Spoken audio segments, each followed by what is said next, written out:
Hey guys, don't mind me. I'm just setting the screen up here. Take me a second to get the grow up on screen so you guys can see how that's doing. Hey, 4-name lady. I see 3 of them. I see 3 of those 4 names. So that's where we're at right there. Luke Day, what's up, buddy?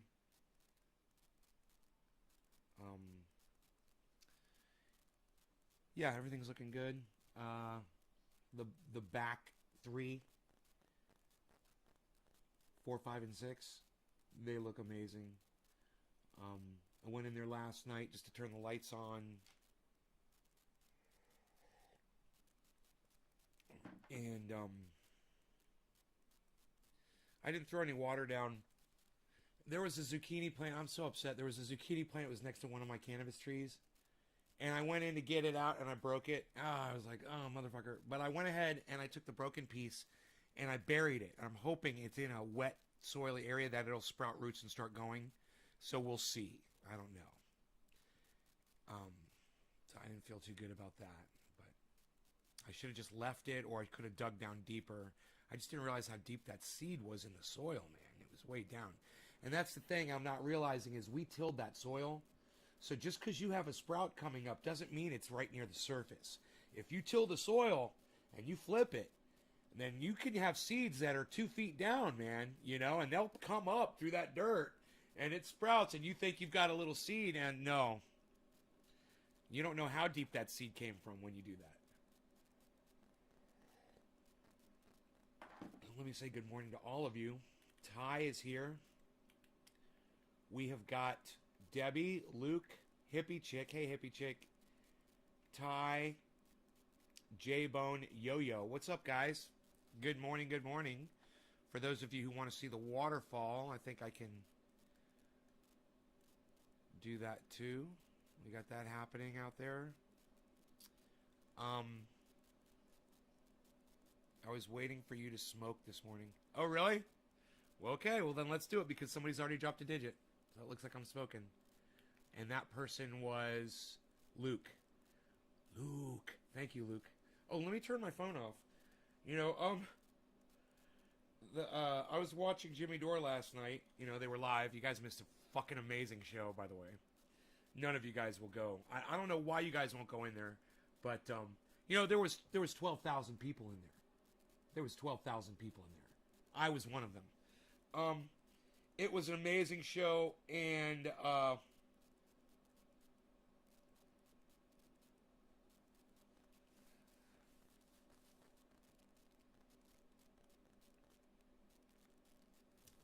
near the end of the show, they start getting that noise interference, like what you hear on my show when my cell phone is near the microphone.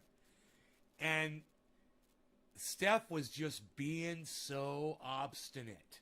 Like, she was acting like she didn't care. She knew that there was an audio issue, but she just refused to listen to it or address it or anything. And the whole audience fucking flipped out. And she lost 9/10 of her viewing audience. 8/10 of the viewing audience walked out because she refused to fix the sound. When my sound is screwed, I need to know because people don't want to listen to that. And I even left after a while. I couldn't take it anymore. I was like, man, I can't listen to you like this anymore. 20 times in that chat, I put, Steph, move your cell phone in all caps. I wasn't going to super chat her. I wasn't going to spend money on it. I was just like, if she's going to ignore the chat, then that's on her. And she's going to have an hour's worth of video that's unusable. And that's what they did. They created an hour's worth of video yesterday that they can't take clips from because the sound was so bad. And I was thinking maybe it wasn't the cell phone, but maybe it was. It would have been interesting to find out. And I wonder if that's the kind of sound that you guys hear when I'm doing it. But you guys weren't there, so you guys don't know. But I wish you guys would follow Jimmy Dore and sign up for notifications and go there when he goes live, and then you'd find me in there.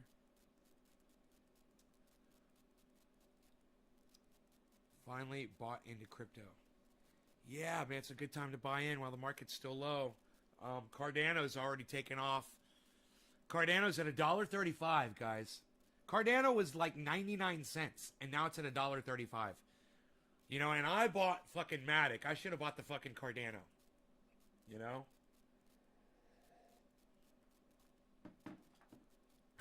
I would have been really happy today if I'd bought that Cardano instead of the Matic.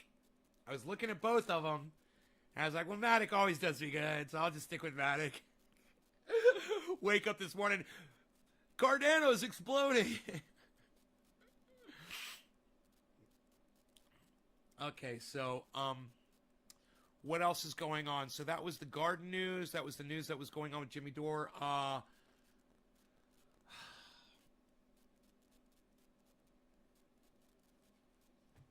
There was more to go with more to talk about with Jimmy Dore. Actually, what's going on with him and the Young Turks? I just love watching Jimmy Dore murder the Young Turks. He's murdering them. He is destroying everything that they ever built, and I love it. I couldn't be happier. You know, it's like when you have a favorite football team and you have a football team that you fucking hate the most, and your favorite football team beats the one that you hate the most. You know, and that brings you joy. This is what's going on with the Young Turks and Jimmy Dore. Is of all the people that I fucking hate the most on the internet, the Young Turks is probably in the top 5 probably. And Jimmy Dore is number 1 of the people that I love. So it's so fun to watch. And those of you guys that are paying attention to that, you know, like Steve Running, maybe, you know, I don't know if anybody else is really paying attention to what's going on with Jimmy Dore, but you know, he's brought us so much good reporting. And so much newsworthy, so many newsworthy segments that we've used on this show time and time again. I've begged you guys to go over there and support. You know, trendies are going to trendy, I guess, bro. And I can't get any Jimmy Dore's fans to come over here and support me here. So I just stopped promoting my show over there for the most part.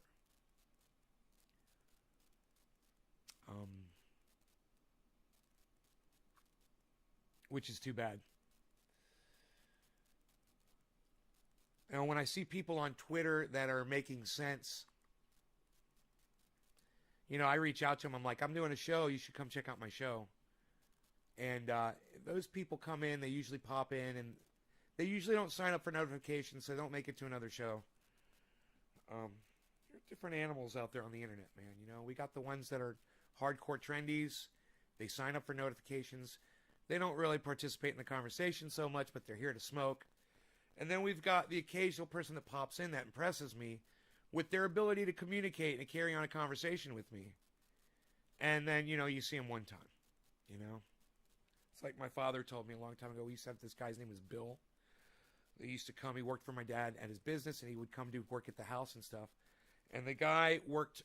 He didn't ask for a lot of money, and he worked his ass off, and he knew how to do everything. He's like Mark. He could do anything. And my father always said about Bill, he's like, if you find yourself a Bill in life, he says, they don't stay around long. He said, but if you find someone like that, he said, keep them in your life. He's like, they are worth their weight in gold. And so I always really tip Mark really well, you know, because that having that kind of a person who can do things that you can't do, you know, technically, mechanically, physically, you know, doing carpentry, or just knows how to survive in the fucking outdoors, you know, with nothing but his fucking clothes on. It's a really, really valuable friend to have. Whether you agree or disagree on things, and that's an important point. You can learn so much from people that you don't like. You can, and I'm not saying I don't like Mark. You can learn so much from people that you disagree with, and him and I disagree on a lot of stuff. There's so much to be gained from relationships with people, and I know I am guilty of shunning people for disagreeing with me, of running people out of my life, and I'm here to tell you it was a mistake. I made a mistake, and I don't expect anybody to come running back to me. I've already burned all those bridges. But maybe you can learn from my mistake. I don't know. Or maybe you're already acting like an adult. But there's a lot of help out there from a lot of different people, and they might think differently than you. And if you can get past your mental barrier, you guys can enrich each other's lives. You know, you'd be surprised. What do you guys think about that? Have you ever disagreed with anybody in your lives, but they served a purpose and they taught you something very important that you'll use forever? You know, but you might not, you know, maybe they were, you know, they had a different view on politics or a different view on social, or, you know, they were, you know, they didn't like people based on things that you disagreed with, or they didn't share your hatred towards people. You know, and they always told you that, yeah, I don't necessarily like your attitude, but maybe it helps you grow and learn, right, hippie chick? Right on, Chris. You can disagree and still be friends, right, Debbie? I can relate. It's too bad I think I've taught a lot of my audience members that if you disagree with someone, to tell somebody to fuck off because they're wrong. And so when one of my audience members disagrees with me, they're like, well, fuck off, and then they leave. Take that advice into my own life and not just say it, but actually put it into practice. Right? It's easier to say it than do it. I'm living proof.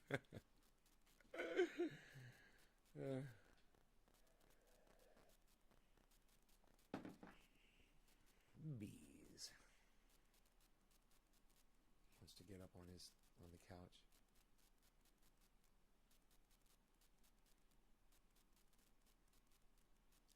Watching him, man. That big head. He's so cute. Oh, love that dog. Words of wisdom. Well, I hope that maybe that's something that somebody can walk away with today, you know, and have something helpful.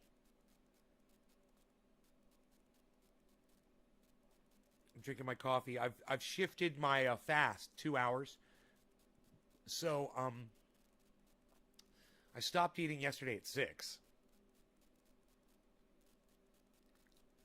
And that means I can start eating today at 10 a.m.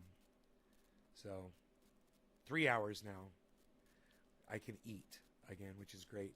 I've been noticing a very, very slight loss in weight, but right now I've kind of hit a little bit of a roadblock, so we'll see if it keeps going down. I'm at 182, 181. Kind of went up a little bit. I'm looking forward to seeing 179 when that happens. So we'll see. We'll see if it works. I'll keep doing what I'm doing. And I've been watching videos on YouTube that are really inspiring. I put them on Twitter, but you guys, most of you don't see my tweets. I'm not blaming you guys.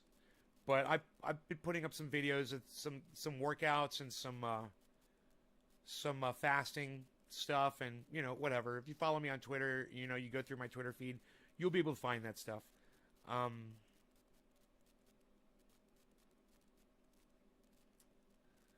And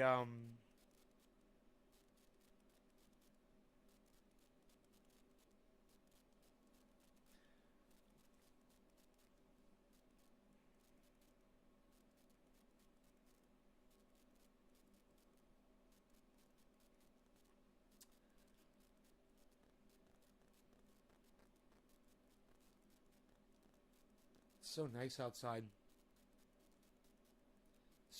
61 degrees. Got the door open. Fly came in here. Little fucking fly. Get out of here, fly.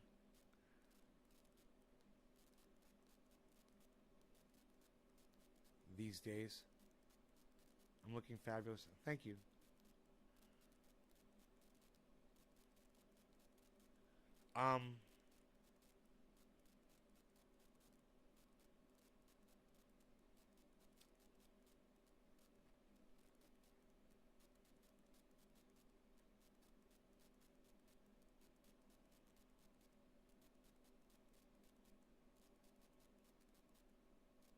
Man, I watched a really good video this morning. I don't know who this guy was, but he was talking about Jimmy Dore and Jank, the Young Turks, and he was explaining how this whole thing has gone down with Jimmy and Jank. Harley, go eat your food. I swear, I wish I had a noisemaker. God, why don't I? Hey, get out of here. No, don't. Get. Chase him with an envelope. I'll chase you off with an envelope. Go eat your food, you little fuckstick. That's his name today. His name is Fuckstick. I feel like I want to have my light it up background support me.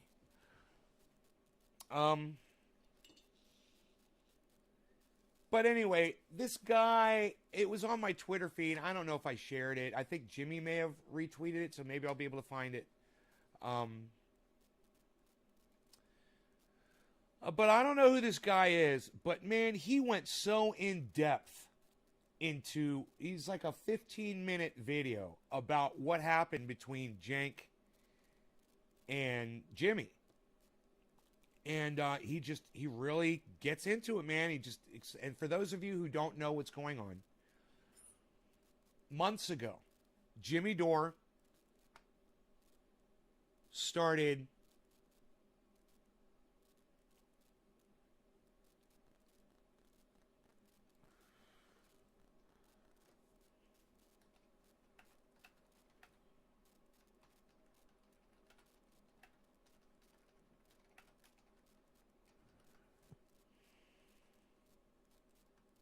Sorry, I always got to respond to people right when I go on Twitter.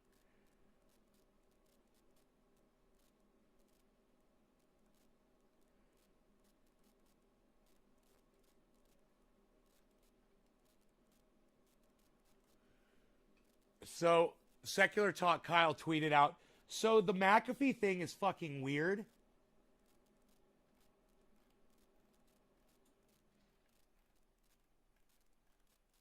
Kyle Kalinske. So the McAfee thing is fucking weird, huh? My response is, not if you're paying attention, Kyle. All of you should go on Twitter right now and retweet that at Secular Talk. I just tweeted. Now you guys go on there and retweet that at Kyle. And make comments about it on Kyle's thing. That's how it works. All right, so I went on Twitter because I was going to try to find this thing that I put up for you guys. If I put it up, I hope I put it up. This guy's video. No. I don't think I put it up. So, wow. Maybe it was Jimmy Dore's. Maybe I found that post from Jimmy Dore.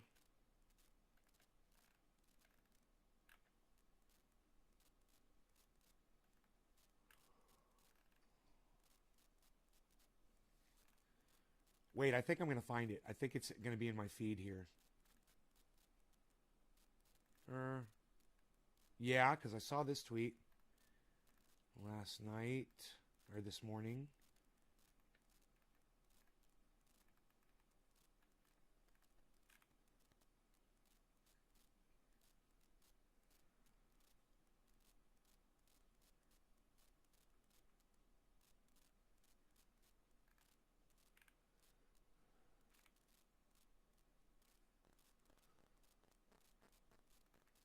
No shit.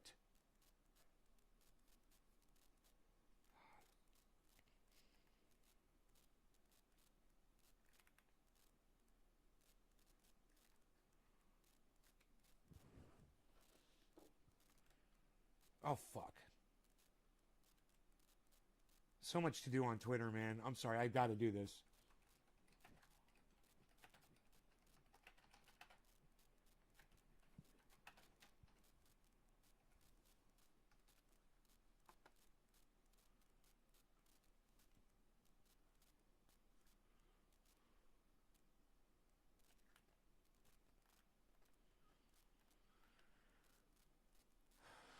I'm going to scroll a little bit more. Hopefully I won't get distracted.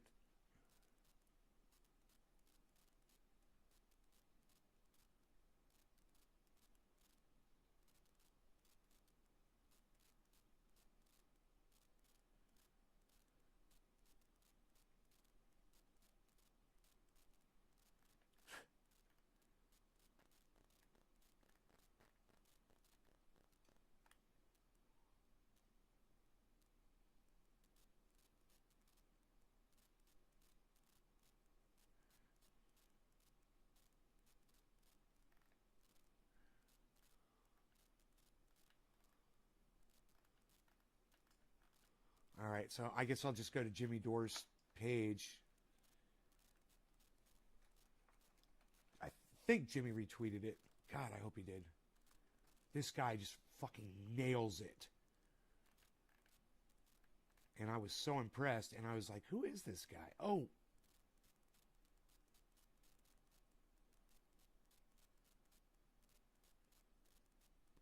I found it. I fucking found it. Wow. So, I'm so glad I found it. Let me retweet it while I got it right here. Let me retweet this. Quote tweet. Okay. Covering this live now. All right. Okay, so the tweet is covering this live now. That's the article. You guys can find it. Dan Cohen. Watch on YouTube. The guy's name is Dan Cohen. 2014, what's going on? He had done Force the Vote, and Cenk and a bunch of people were against Force the Vote. What Force the Vote was we want Medicare for all in this country. Force the Vote would have made Nancy Pelosi put Medicare for all on the floor for a vote and would have showed all of us how the politicians vote on it. So we know who to support and who to kick the fuck out. Cenk was against that. The squad was against that. And a whole bunch of other people were against that. That's stupid. You know, you do that, that's what politicians are supposed to do. They're supposed to sacrifice their names or their political capital for their constituents. That's us, right? They're supposed to do that, and they don't. They want to hold on to all of their political capital and so that they can just enrich themselves. Now, pay attention to what this guy says. This guy nails it. And I'd never seen this guy before, which is why I was like, whoa, who's this dude? It's already got 20,000 views, too. All right, check it out.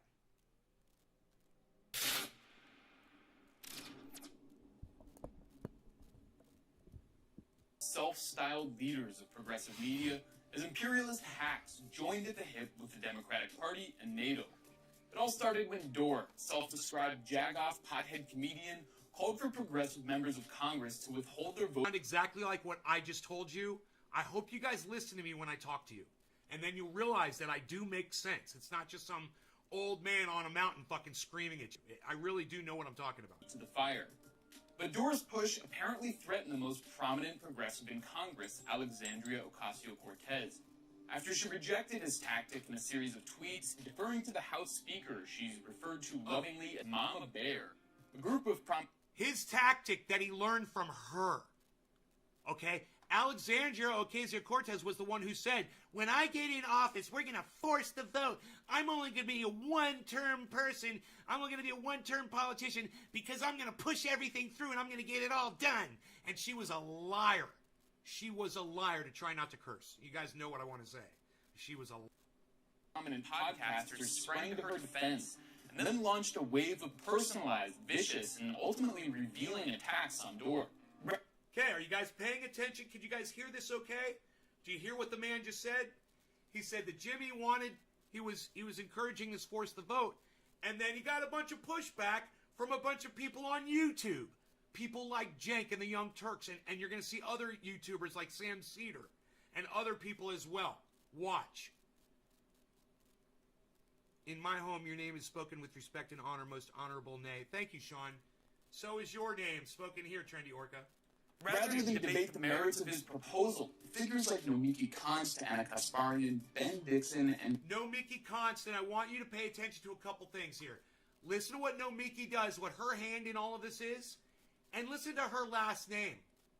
What's her last name? Kuntz? What? Nomiki Kuntz? That's her name. Nomiki Kuntz. That's her fucking name. Listen. Nomiki Kuntz. After she rejected his tactic in a series of tweets, deferring to the House Speaker, she's referred to lovingly as Mama Bear. A group of prominent podcasters sprang to her defense and then launched a wave of personalized, vicious, and ultimately revealing attacks on Dore. Rather than debate the merits of his proposal, figures like Nomiki Konst, Anna Kasparian, Ben Dixon, and Cenk Uygur honed in on Dore's personality. Nomiki Konst, Nomiki Konst, Nomiki Konst, Nomiki Konst, Nomiki Konst, Nomiki Konst, Nomiki Konst, Nomiki Konst, Mickey Const, Mickey Const, Mickey Const, Mickey Const, Mickey Const, Aryan, Ben Dixon, and Cenk Uygur honed in on Door's personality, doing all they could to deflect from the substance of the issue and insulating their hero, AOC. YouTube channel longtime MSNBC contributor Sam Cedar became a theater for meltdown over Jimmy Dore's rogue campaign for an M4A floor vote.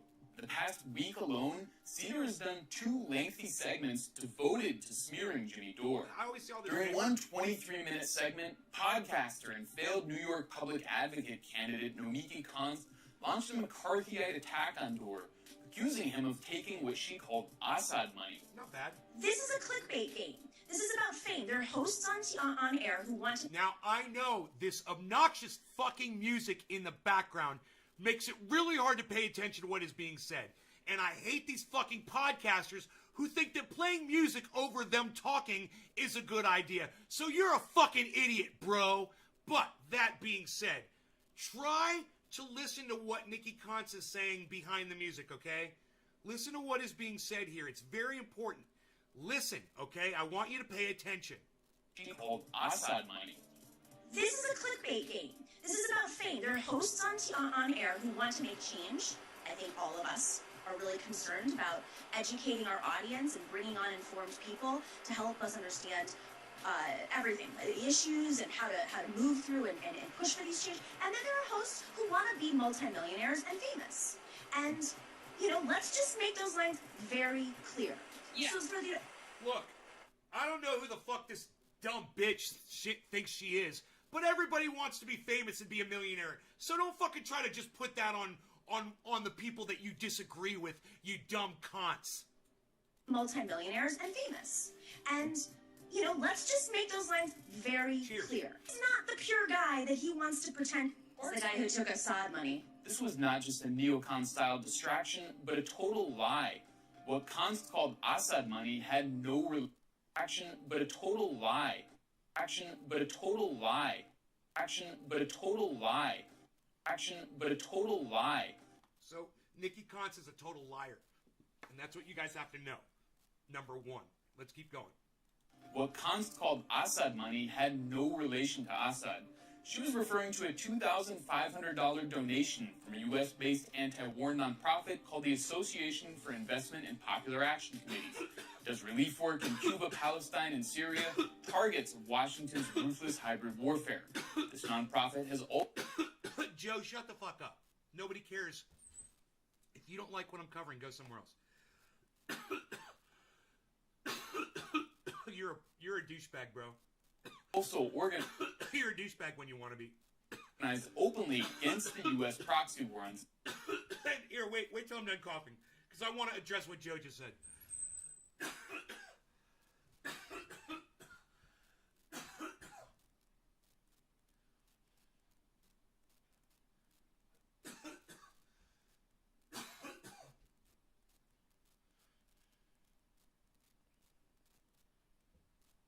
Joe, I know that you're all wrapped up in your little fucking crypto world, and you want to make money and be rich, and that's all you want to talk about is your money. But see, there's other people in the world, bro. It's not just you. And there's people in the world that are suffering, Joe. There's people out there who need medical help. They need medicine. They need doctors. They need hospitals.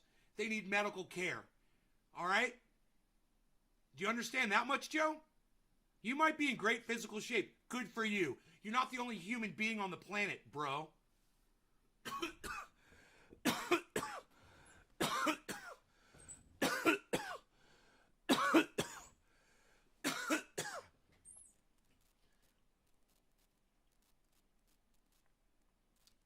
Call my fucking show a political shit show? You're a fucking piece of shit for even saying that. I talk about politics all the time, you dumb fuck. All right? So if you're going to come in here, you're going to throw punches, man, I'm going to fucking punch the fuck out of you. All right? So we're going to keep going here, but first, when you say that this stuff is irrelevant, how is our health care in this country irrelevant? How is my mom's health care or my sister's health care irrelevant? How is Jimmy Dore's health care irrelevant? How is yours and my health care irrelevant? How is anybody watching this show or hearing my voice now or in the future? How is their health care irrelevant? Your health care is always relevant. Always. Do you understand that part of it, Joe, before I move on? You understand that health care is relevant? Before I make my next point? Can we at least get that far? Because, hey man, if you're not healthy, if you're sick, or if you're dying, or if you're dead, you can't enjoy all the money you make in crypto, dude. Does that make sense to you, Joe? Answer me. I'm going to call you the same thing I call my fucking cat, fuck stick. Answer me, fuck stick. Thank you, Tabitha. I appreciate that. Especially when you use it for worthy causes, Trendy Orca. Crazy Karen dropped a 5. Thank you. You're hosting me on Twitch.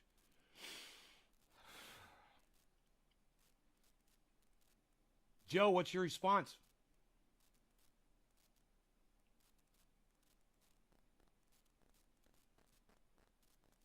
I ain't got all day to sit here and wait for you. Let's go back to this guy because this guy makes so much fucking sense. And I want you guys to pay very close attention to how these people literally attacked Jimmy Dore personally over this. It's all going to charity. I could care less. It's all going to charity.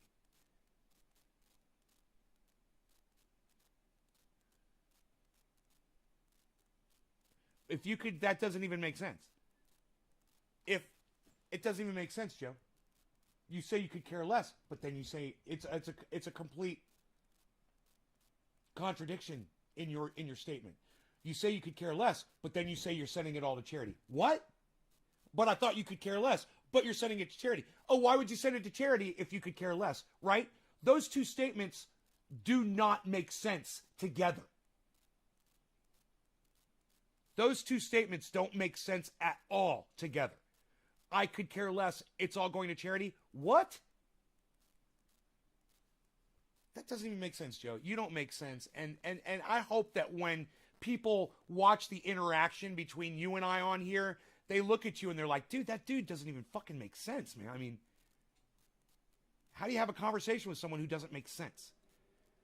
I could care less. Oh, but here's all my money for you. It's all going to charity, but I could care less. What? What? Think about that, Joe. What? Syria. The Assad money trope constantly originated from a bogus investigation published by the notorious disinformation shop called Bellingcat. This outlet has been funded by the UK Foreign Office and the National Endowment for Democracy, a CIA cutout created under the Reagan administration. An ex-CIA agent gushed about Bellingcat's role as a clearinghouse for US and UK intelligence, declaring, "We love this. Instead of trying to have things cleared or worry about classification issues, you could just reference their work." In other words, Const smeared Jimmy. Instead of having to go verify facts on our own, we'll just take your word for it and just pile on. That's exactly what they just said. Dore with a phony talking point that originated from a de facto CIA cutout. Very progressive. Const also lashed out at journalist Max Blumenthal by falsely accusing him. Do you guys want to go back and hear that part again? I think we should. Here, pay attention to this specific part. All right? We're going to go back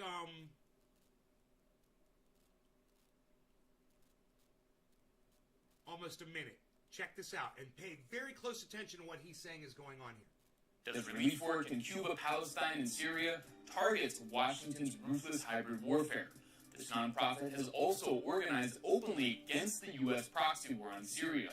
The Assad money trope constantly originated from a bogus investigation published by the notorious disinformation shop called Bellingcat. This outlet has been funded by the UK Foreign Office and the National Endowment for Democracy, a CIA cutout created under the Reagan administration. An ex-CIA agent gushed about Bellingcat's role as a clearinghouse for US and UK intelligence, declaring, "We love this. Instead of trying to have things cleared or worry about classification issues, you could just reference their work." And these people smeared Jimmy Dore, and then they just repeat it, and they think that gives it credence.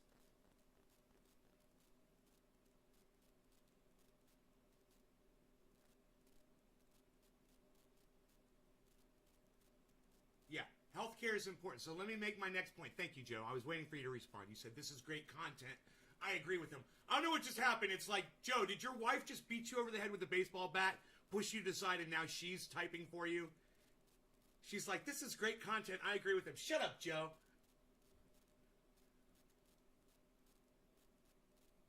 Jimmy Dore is fighting for health care for all. These people are smearing Jimmy Dore because Jimmy Dore is attacking our politicians, telling them to force the vote and to do their jobs. And these other people that claim they're on the left, people like Jank and shit, they don't want Jimmy to hassle the politicians. They think the politicians are doing just fine on their own. Hey man, it's 4:20 and I'm at 7:10. Holy shit, let's do some smoking. In other words, Kant smeared Jimmy Dore with a phony talking point that originated from the de facto CIA cutout. Very progressive. Kant also lashed out at journalist Max Blumenthal by falsely accusing him of going on a literal foreign interest-funded trip to Syria.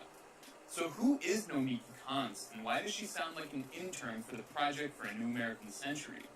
According to her own bio, she not only helps coach Hollywood celebrity wannabes on public speaking, she's been an active participant in NATO's criminal destruction of Libya.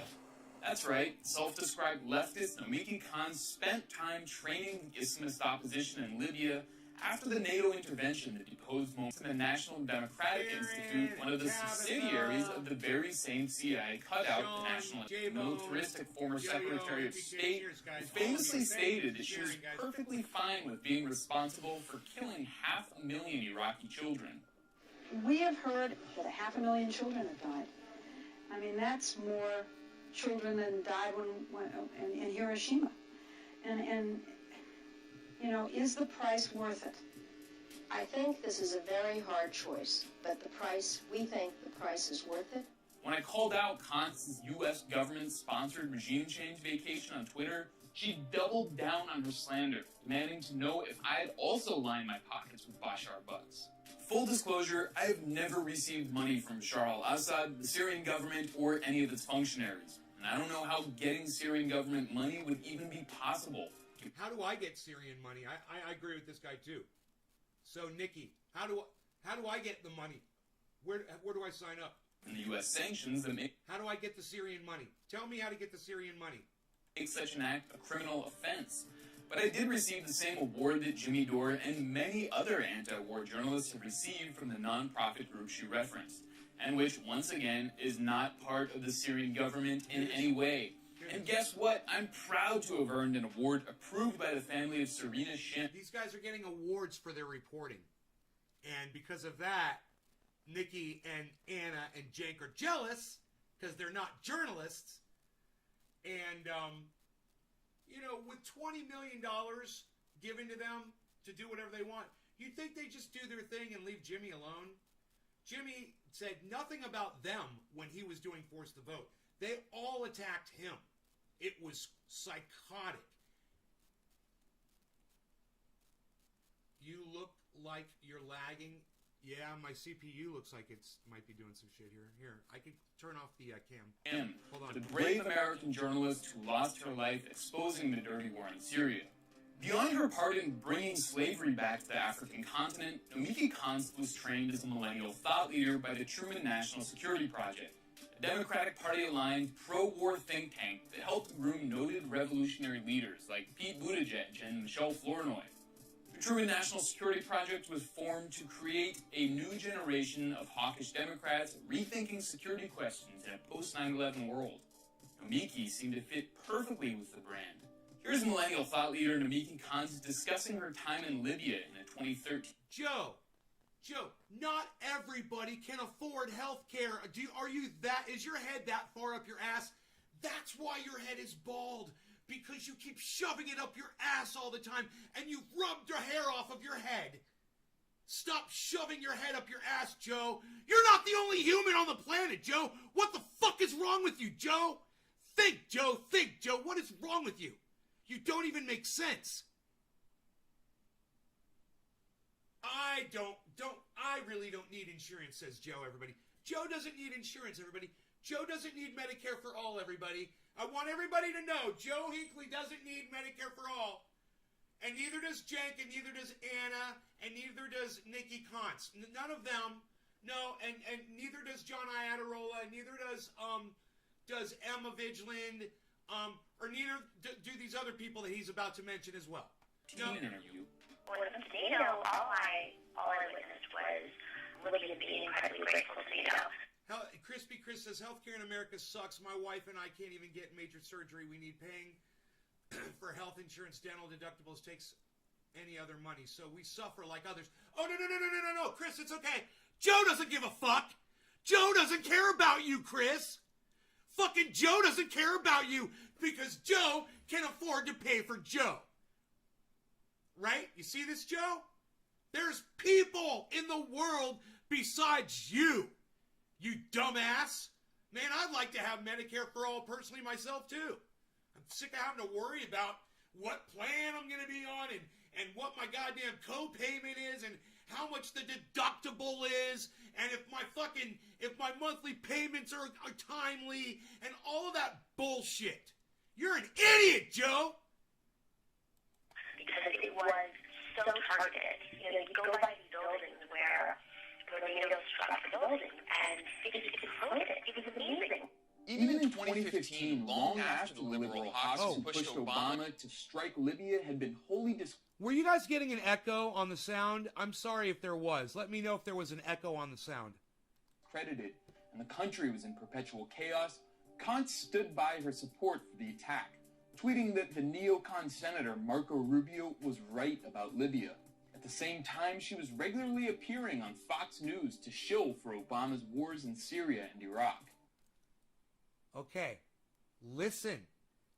He's got video of Nikki going on Fox News saying that the United States government is fine to be in other countries dropping bombs.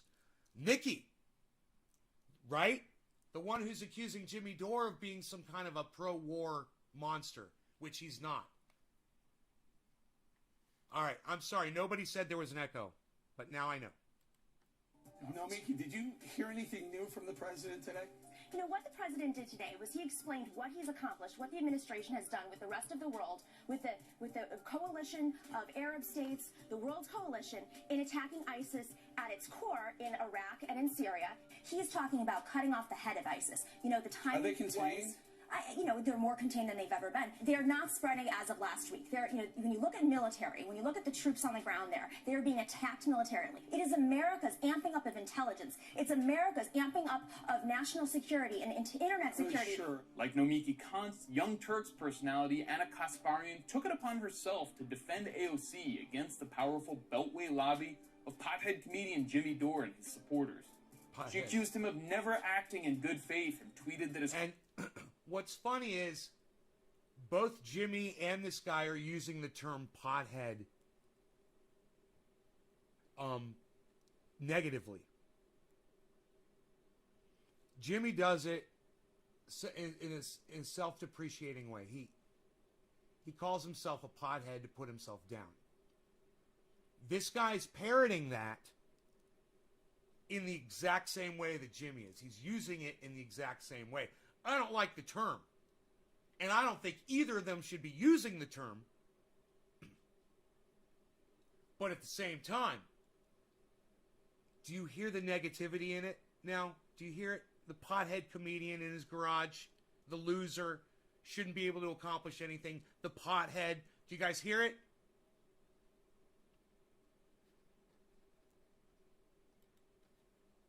supporters.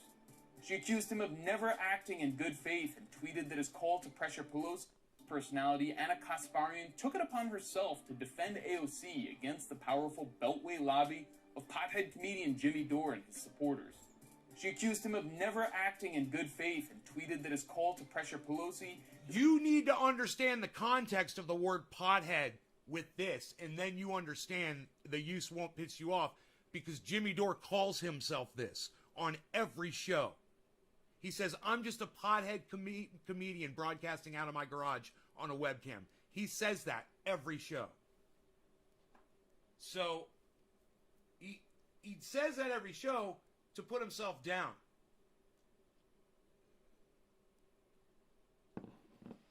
To make him sound less of what he is. He's using the term negatively. The way Nancy Grace uses it. Jimmy doesn't say, I'm a proud pothead. He makes himself sound like a fucking loser when he uses that term. And he uses that term because it sounds more loser-ish. Loser-esque. It's a branding exercise. Losery, if you will.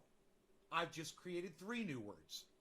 More than anything, even though she admitted that Jimmy's proposal is the right thing to do. For Kasparian, personal beef with Jimmy Dore outweighs the public's dire need for healthcare. I'd be remiss to overlook the influence of Joe just said, we need our military in as many countries as possible. It gives our adversaries to think twice about attacking us and our allies. We need more money in our military budget, and it will create jobs. All a plus.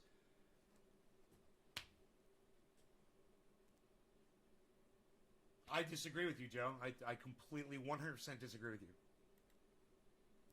I say take all the money out of the military and get us health care for all. Fuck your goddamn foreign wars. You know, who the fuck are we to dictate what goes on in other countries? Nobody's attacking us. And let me tell you something.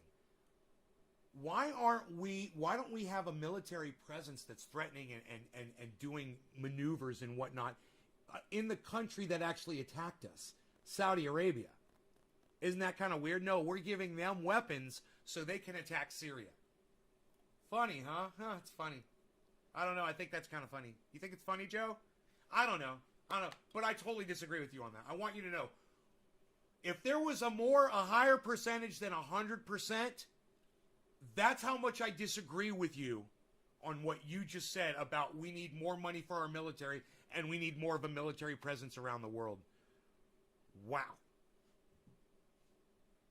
$20 million invested in the Young Turks from Jeffrey Katzenberg's media It's almost as if you and I spoke yesterday on Twitter or something, and we had a little conversation, and I said, hey, man, come into my chat tomorrow and try to make some points to disagree with me 100% on to make me look good.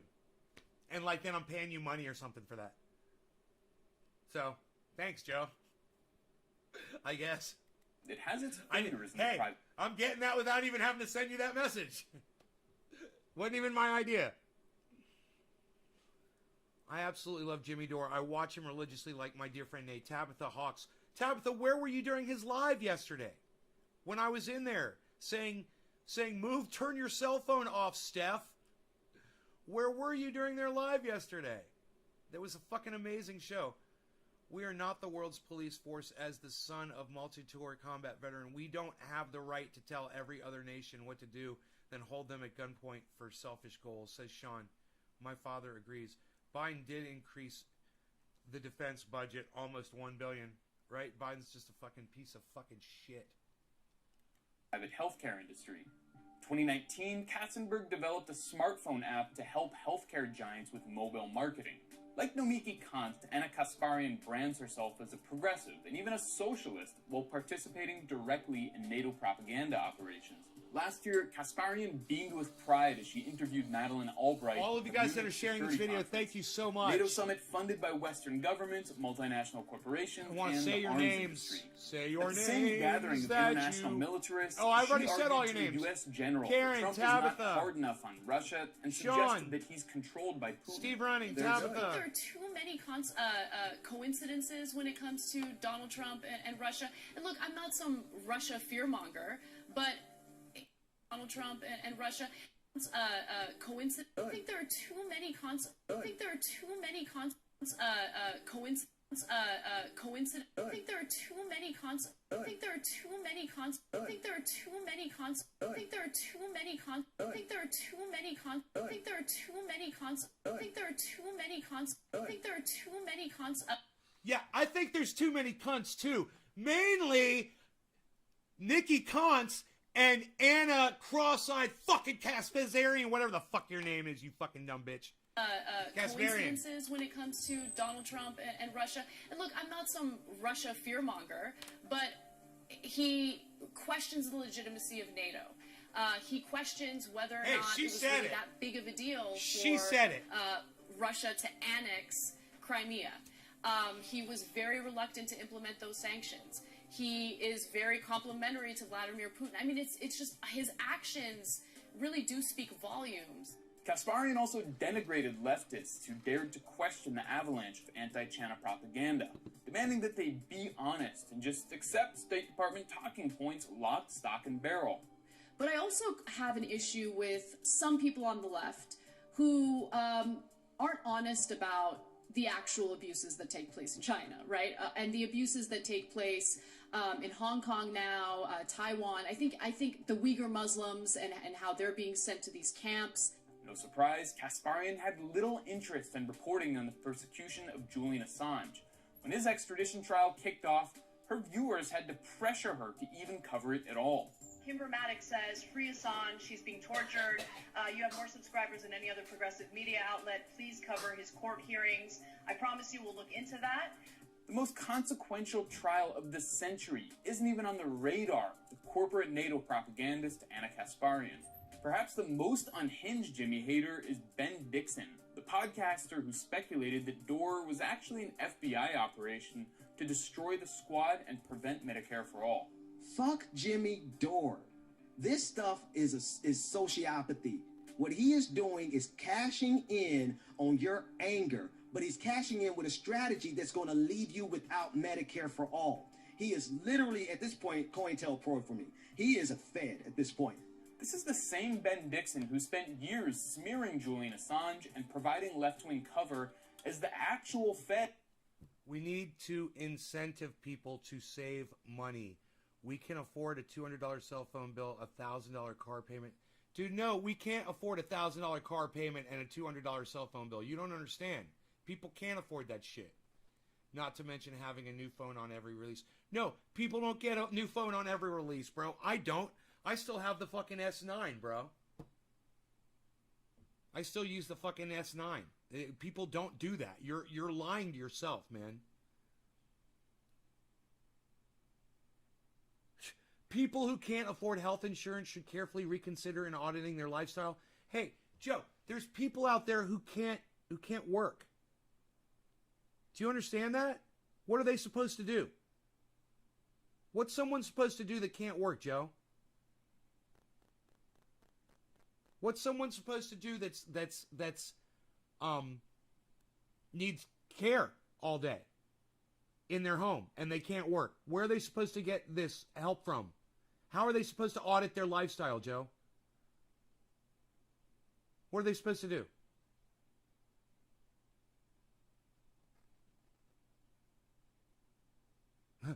Steve's like they're supposed to die. Right? That's what Joe will have them do. Joe will literally have these people just die. You know, Joe, no one in your family ever needed health care and couldn't afford it?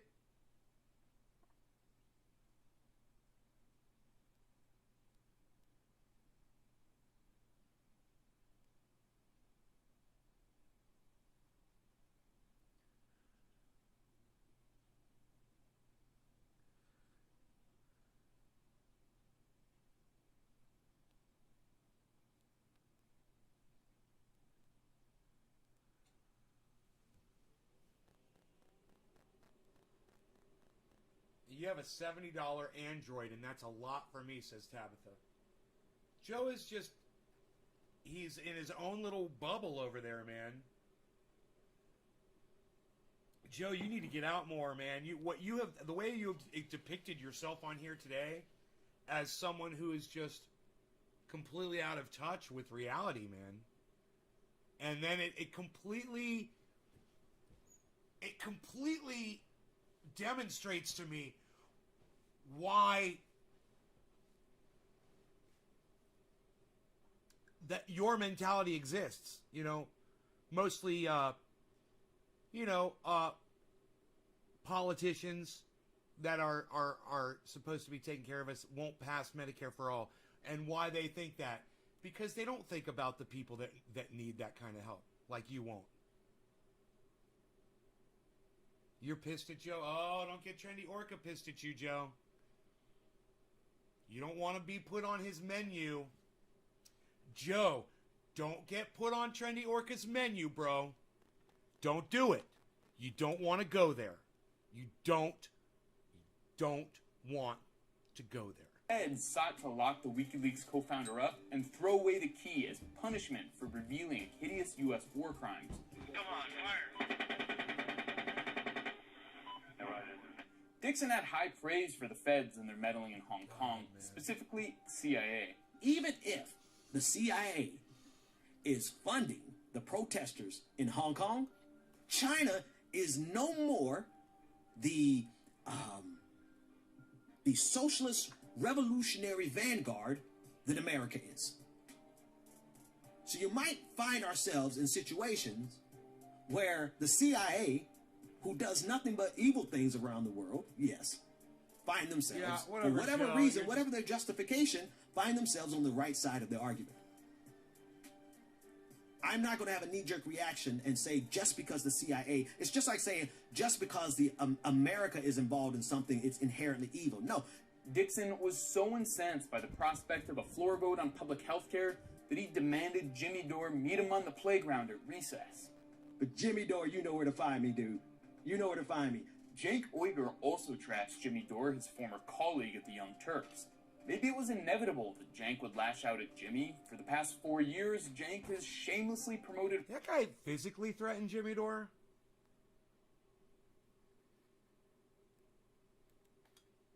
...at recess. But Jimmy Dore, you know where to find me, dude. You know where to find me. Who is that guy? I'm not going to have a knee-jerk reaction and say just because the CIA, it's just like saying just because the America is involved in something, it's inherently evil. Who is this guy? Dixon was so incensed by the prospect of a floor vote on public health care that he demanded Jimmy Dore meet him on the playground at recess. But Jimmy Dore, you know where to find me, dude. You know where to find me. Cenk Uygur also trashed Jimmy Dore, his former colleague at the Young Turks. You know where to find me? Maybe it was inevitable that Cenk... I think he's talking about having a debate, not meeting him on the playground. Okay, I got it. ...would lash out at Jimmy. For the past 4 years, Cenk has shamelessly promoted Russiagate, claiming an undeniable Trump-Russia connection. You don't want to threaten Jimmy Dore with violence. When Jimmy Dore goes live, there's 12,000 people watching him. That's just when he goes live, man. And he's a news guy. You know, you don't want to go physically threatening somebody like that. That's just stupid. Because at one point, that guy's going to be out in public and he's going to run in to some of those fans. You know? He's going to have a Jimmy Dore waiter or waitress serving him in a restaurant. You know, it's kind of like Fight Club, where in the Fight Club, he starts talking about who the people are that are in Fight Club. He says, we're everyone. You know, we're the people that deliver your newspaper and your milk and set it outside your door. You know, we're the guy installing the alarm system inside your home. You know, you don't know where the fuck you're going to run into a fucking Jimmy Dore fan at. And, you know, it's just like, you don't want to fucking threaten physical violence. And I don't think he's that fucking stupid to do that. And, this guy's kind of putting him, you know, he kind of threw him under the bus. I will say that. I think he just threw Ben Dixon under the bus a little bit. But Ben Dixon deserves it because Jimmy Dore does not deserve to be thrown under the bus for telling politicians to do their job to get Medicare for all. That's all. That's all that is. So you're going to attack Jimmy Dore personally, and you're going to start trying to find all of his little skeletons and to drag those out and to start dragging his name through the mud all over the internet when you're supposed to be helping do the exact same thing and you should be giving him your support. Doesn't matter who he is. He's trying to get Medicare for all. Why? Oh. Because you're really not for Medicare for all, are you? You're for Joe Biden and Hillary Clinton. And that's what it really comes. And whatever they want, that's what you want. Right? That's what it comes down to. You're not real progressives. You're just bought off now and still, going under the disguise. You're wearing the progressive disguise. Picking up Cold War hysteria. So I think that there clearly is collusion based on the publicly available evidence. I think the Russians during the election, did they interfere, quote unquote interfere? Yes. Did they do the fake news? Yes. Did they buy those troll farms do tweets? Yes. But after the election, Putin pulls them aside and says, we did all that money laundering together. We just turned that in, and you're in a world of trouble. You're going to go to prison. So here's what you're going to do for us. And then Trump proceeds to do just that. Back in 2011, the future founder of the Justice Democrats was orgasming over the destruction of Libya. Down goes Gaddafi. It appears down goes Gaddafi.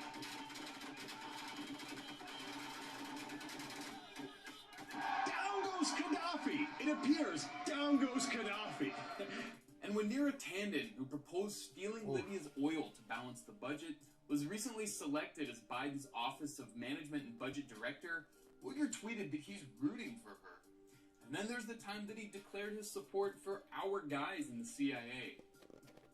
It's no coincidence that the pundits who are circling the wagons around AOC and seething at a comedian for pushing for a Medicare for all floor vote are also a bunch of pseudo-left imperialists.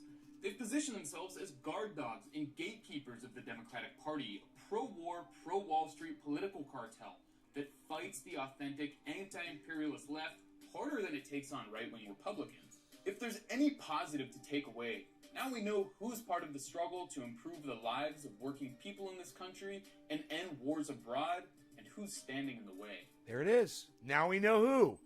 Look. Pay close attention to Jimmy Dore. He wants to end the wars. He wants Medicare for all. He wants universal basic income. He wants to end student loan debt. He wants all of the things that the majority of people in the United States want. And what a lot of people around the world already have. And that look at the United States and say, man, you guys are just, for sacrificing your freedom, you guys don't get much in return.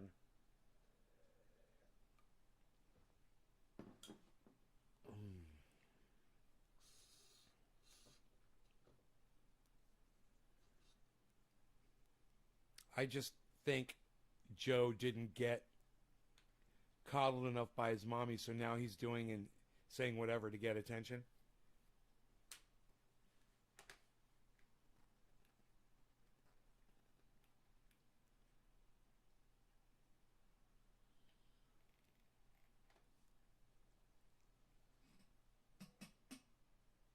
Joe's just talking massive shit today. He's making me laugh, actually.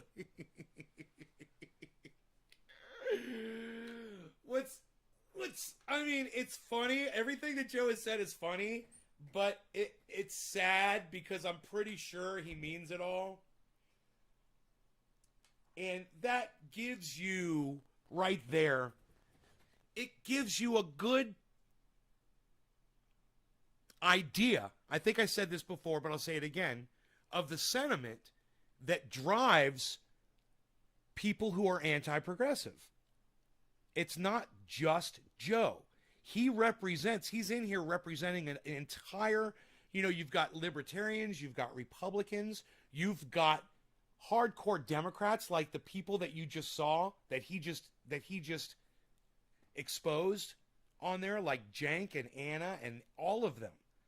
And that Nikki Const, all of them. They're Democrats.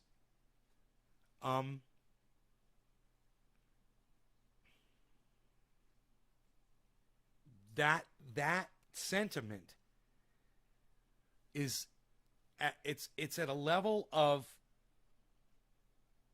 ignorance that can only be bought off. It can only be bought. You're only going to ignore people suffering for your own financial gain. And that is what people do. That's what Joe is doing right now. That's what Jenk and Anna are doing. That's what Nikki Const is doing.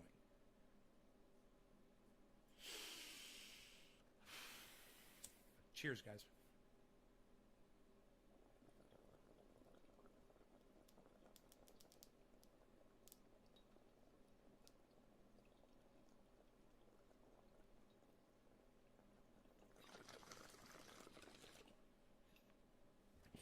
Joe, all the other developed countries already have Medicare for all. It's no big deal. You know, you want to spend money on war, and we don't.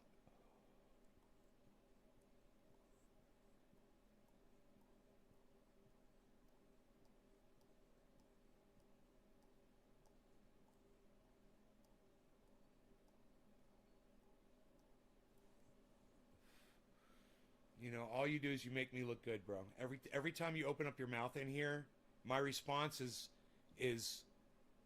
you know, what most people are going to agree with, and what you're saying no one agrees with. You're pro-war. You're pro-intervention. Most people now aren't that way, you know? And you would rather take money that could go to healthcare and help people and spend it on war and killing people in other countries than giving people healthcare. And you think it's so expensive, and it's not. The whole system is actually cheaper. It costs less if we go to Medicare for all. It costs less. It saves us money. People are healthier. I don't expect you to understand that, but when people are healthier, it's a less of a tax on the medical system, and it overall costs less than the system as it is right now.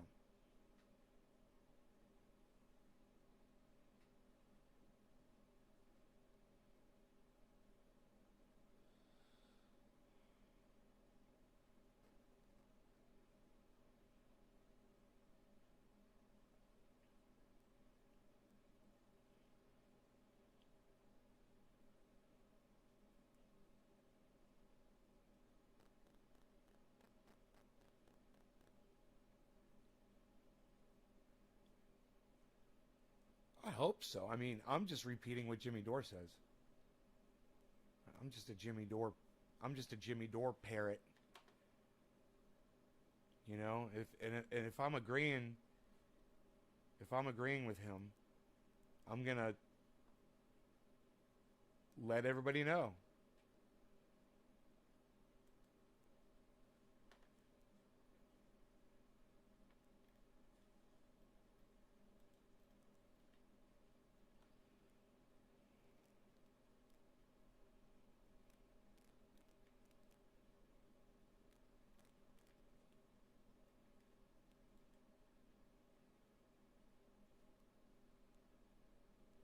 God, that video is from December, guys. That video is from fucking December. Wow. Behind the headlines.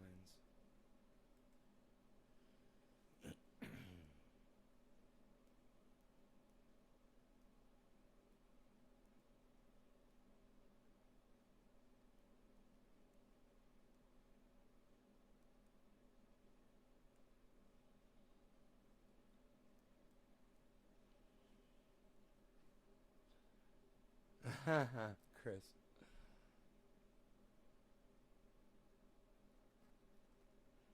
Yeah, Chris.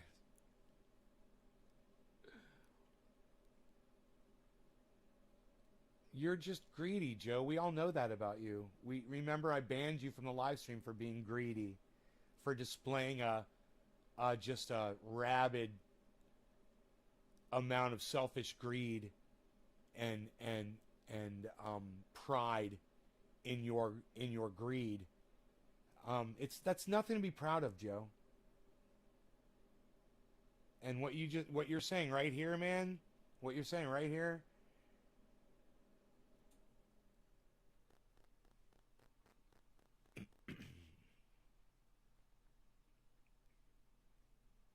God, man.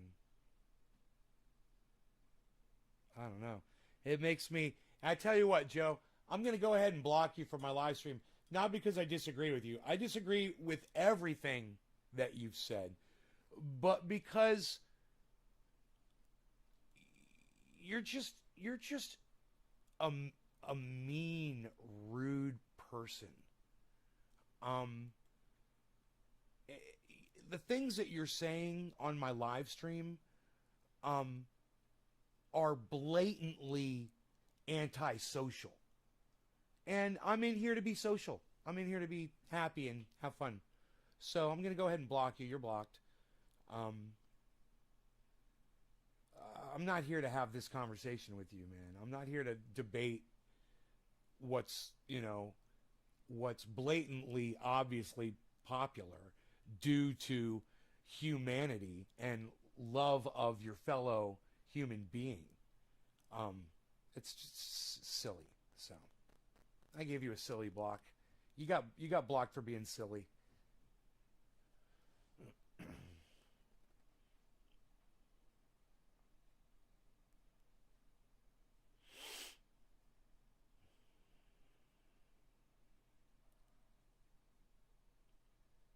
Hey, Nick. Nick says, bye, Joe.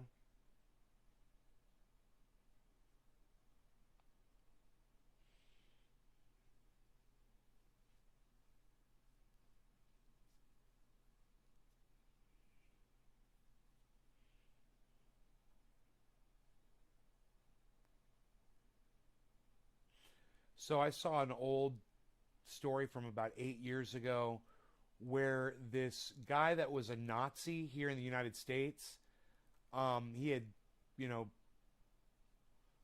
lost his job and just turned towards Nazism and became like a leader of Nazi groups in his state and in neighboring states, and was well known and was up and coming in the Nazi regime here in the United States. And his 10-year-old son murdered him while he was sleeping on the couch. 10 years old. You guys ever hear about that? Shot him in the ear.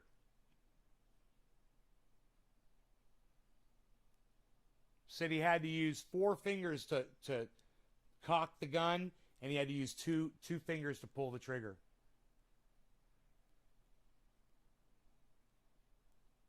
They said he's going to be in prison until he's 25 years old, in juvenile detention until he's 25 years old, I think. I'm like, why? He was fucking 10 years old. His father was abusing him. His father was a Nazi and that was abusing him. He's got to be in prison until he's 25 years old? No. That's fucked up. He was 10 years old. How's a little kid supposed to deal with abuse when the mother sits there and lets it happen? And what's a little 10-year-old supposed to do? How does he make it stop?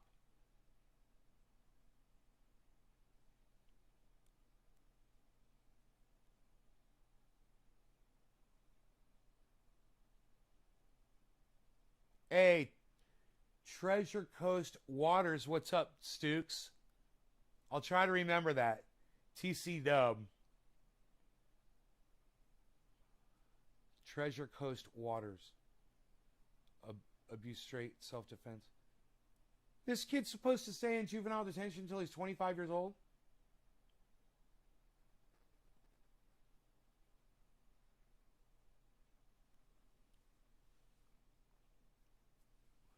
I could understand him being in juvenile detention for like 3 years. He's 10 years old. They said that he had a history of violence, that he had taken a phone cord and tried to choke one of his teachers. His father was abusing him. You know, he was being tortured at home. He was a baby. He was freaking a baby, and his father was a Nazi, was beating him up. Of course he tried to choke one of his teachers with a phone cord, man. He was fucking screaming for help, man. Oh, he's a problem child. This child is a problem. He's trying to murder the other kids. Yeah, I wonder where he's learning that. Do you know the grandmother is like, yeah, I went and visited the home. Oh, he's such a great father. What a great father. This was an amazing show to watch. It was on YouTube, man. I was like, fucking A, dude. You guys want a link to the article? I bet you do, you crazy kids. Let me see what I got here.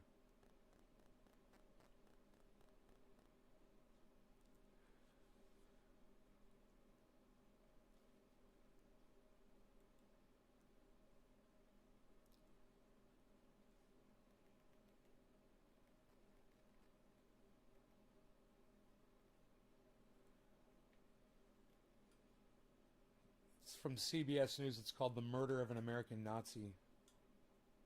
I didn't even watch it to the end. In a situation, or believed he was in a situation. Dude. Here, I'll just show you. Let me show you a screenshot. I could show you this whole video. We could watch the whole video. You guys want to watch it? It's only 13 minutes long, man. I bet we can watch this whole video on here. It's a 60 minutes thing, and I don't think 60 minutes minds if you use their stuff on the internet. You guys want to watch it?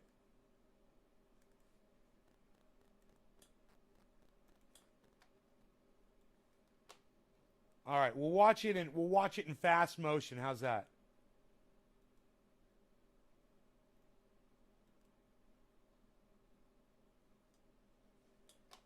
And I'll flip it over backwards.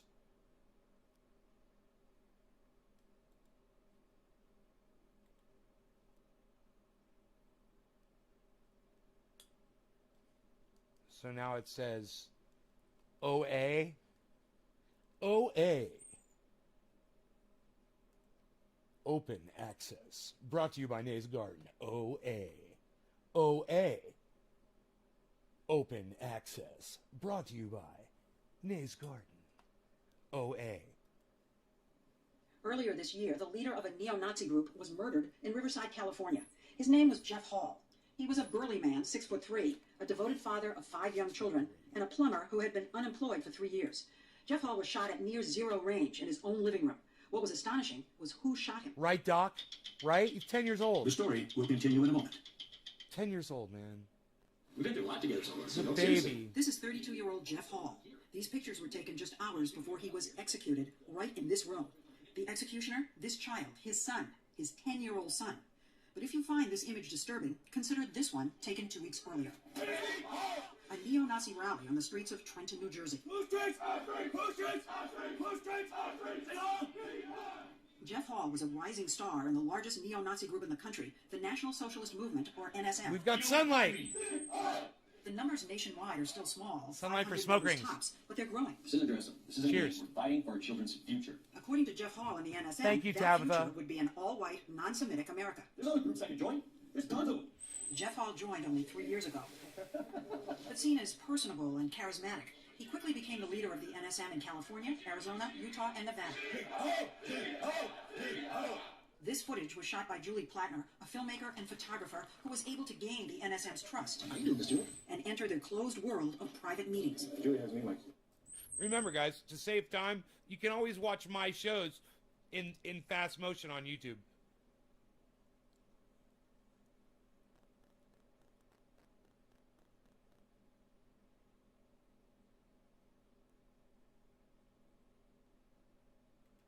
She quickly honed in on Jeff Hall. Jeff, nice to meet you. Jeff Hall cultivated a sense of family among his new recruits, holding his monthly meetings at his house with the kids around, including his son Joseph.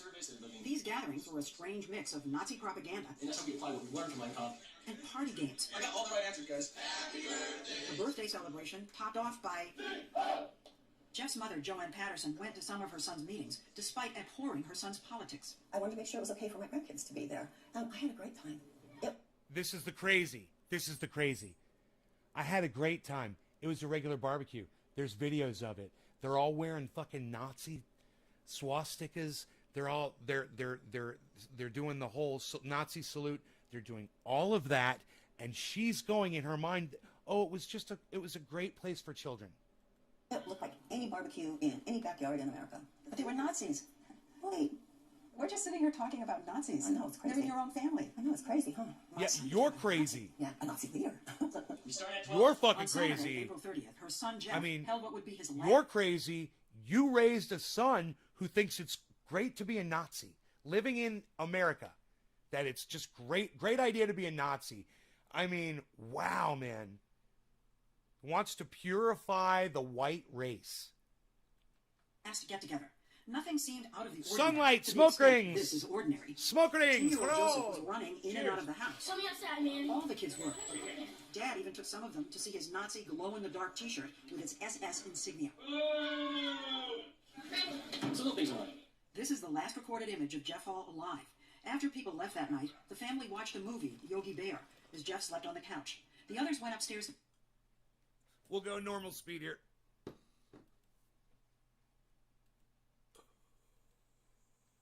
To bed. Then, at 4:02 a.m., 911 emergency. My son shot my husband. I need an ambulance. He's bleeding. How old is your son? 10. How old is your son? 10. Oh my God. you were the first detective at the scene after the murder. Is that correct? That's correct. Detective Greg Rowe saw Jeff Hall dead on the couch. He says little Joseph, who was found hiding upstairs under his covers, described calmly how he had gotten the family's Rossi 357 Magnum from his dad's closet. Went downstairs. It's a big gun. I used to have a 357 Magnum. He described how he used his 4 fingers to cock the gun and used 2 fingers to pull the trigger, and he pointed at his ear. This was not a case of a kid thinking it was a toy and letting it go off by accident. There's no evidence that this was anything but intentional. Prosecutor Michael Socchio. When he was taken into juvenile hall, he was so little they didn't have shoes to fit him, so they had to go out and buy him a little pair of tennis shoes. He asked if he'd be able to keep the shoes when he left, which showed an absolute lack of understanding of what was going to be happening. The Department of Justice reports only 9 cases of a 10-year-old killing a parent since 1980. But then, how many American kids are raised by a Nazi? When you heard that the victim was the head of the local Nazi organization, did you just think to yourself that that had something to do with it? When I first heard it, I thought there's got to be some connection with Nazi views, with guns, with weapons, with violence. Hate speech. Hate speech. Hey, absolutely. The kid was in the meetings. He was right there. They were talking about hate. They were talking about violently removing people from the country. They were talking about purifying the white race. This kid was exposed to unbelievable amounts of hatred, racism, poison. You talk about indoctrination, man. This kid was raised to think that violence was the answer to everything. Yeah, sure. That was just about everyone's assumption. So we set out to discover why Jeff Hall became a Nazi 3 years ago. I think the biggest factor that contributed was the economy. When the housing market just fell apart in California, he had no work. He hadn't worked for 3 years. He was in construction. He was in construction. And that side of the economy just completely dried up. Completely dried up. And he tried and tried and tried to get work, and it's just scary. Poverty is a really scary thing. Jeff lived in the Inland Empire, a vast stretch of California desert east of LA. It was among the worst hit when the real estate market crashed, ranking 5th in foreclosures nationwide. Entire communities became ghost towns. Unemployment reached 15%. Jeff was poor and angry with time on his hands when he came upon Jeff Scoop, commander of the National Socialist Movement. You know, illegal aliens coming over the border, streaming over in hordes, taking American jobs. Neo-Nazis focused their tirades lately on immigrants and the so-called browning of America. Smoke rings for everyone! No longer have a beautiful lit up smoke rings right here! Basically, what Jesse Jackson and Al Sharpton do for the black people is what we do for white people. Well, not exactly.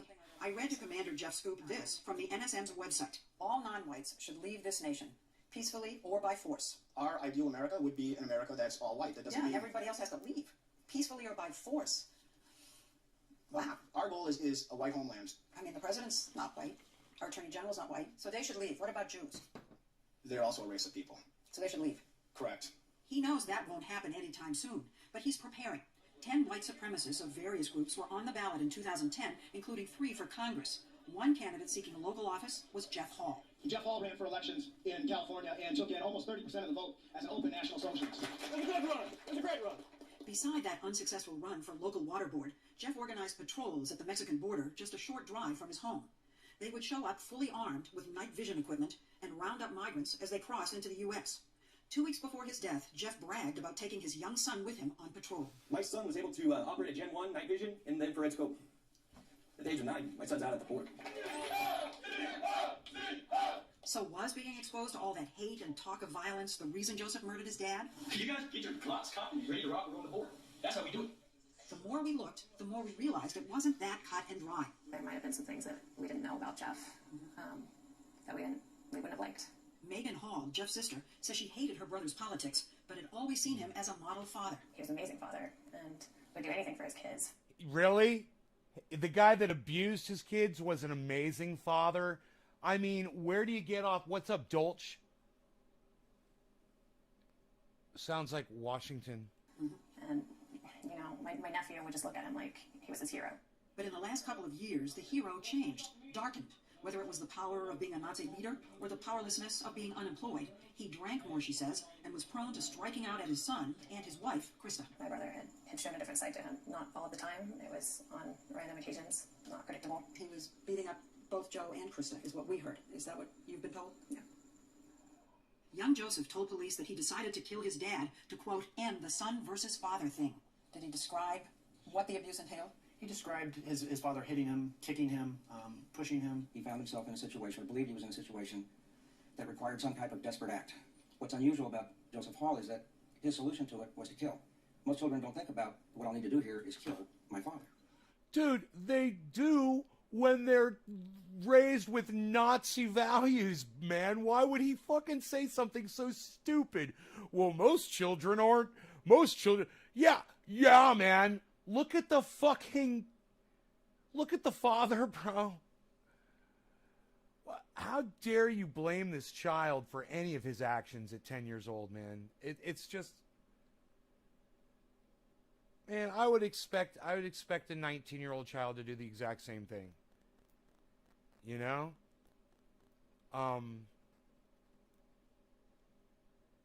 And this shit is obviously documentable abuse. It's fucking psychotic. As the police began to dig, they discovered that little Joseph was a volatile and violent child. You know, of course he was. That's how it happens. Don't you watch movies? You fucking idiots. Don't you watch movies where a child is abused at home and then they go beat people up at school?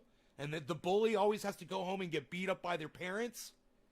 God, man, what the fuck? Who had been kicked out of several schools for attacking students and staff, once nearly choking a teacher with a phone cord. My grandson was who he was from the time he was born. What do you mean? He has absolutely no understanding of cause and effect. It is so rare that a 10-year-old would kill a father. Well, but you know, I wasn't surprised by it. I just somehow felt it could always happen, but I thought it would be when he was older. Would this have happened if Jeff had not become a Nazi? I think so. Probably later. Joe was still Joe, and they weren't having a lot of luck figuring out exactly what his problems were or how to deal successfully with them. Little Joseph also. Bullshit. Would kill a father. Well, But you know, I wasn't surprised by it. I just somehow felt it could always happen, but I thought it would be when he was older. Would this have happened if Jeff had not become a Nazi? I think so. Probably later. I mean, if this guy was just abusive, yeah, maybe he was just an abusive prick all the time. But bringing the Nazism didn't fucking help. That's for goddamn sure.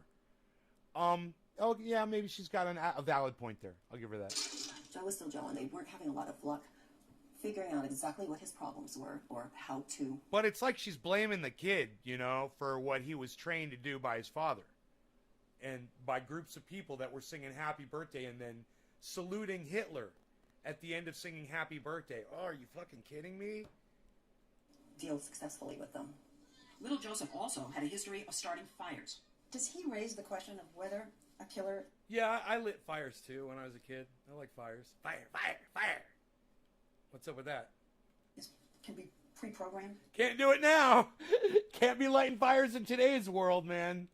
But man, back when I was a little kid, yeah, it wasn't so bad. They called the fire department, whatever. I think he had everything physically in place that it didn't take. Man, you realize, we're just one pyromaniac kid away from the whole United States burning down. He's going to get in a car, or she is going to get in a car, and all they're going to need is a Bic lighter. They're gonna take one of these with them. They're going to get in a car. Mark my words, this is going to happen. And they're going to start a fire and keep driving. Start a fire, keep driving. Start a fire, keep driving. Start a fire, keep driving. And you're going to be able to see this map of fires, and it's going down this highway. Obviously. You know, and that this person, all they would have needed to do was just go up to the side of the road with a lighter and just start one blade of grass on fire and get back in their car and keep driving. And if the wind was blowing in the correct direction, the whole goddamn United States would be on fire. You know?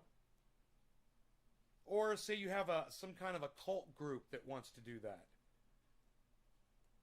That's all it takes. That's how far away we are. That's how close we are to losing everything. Because we don't have the resources to combat this.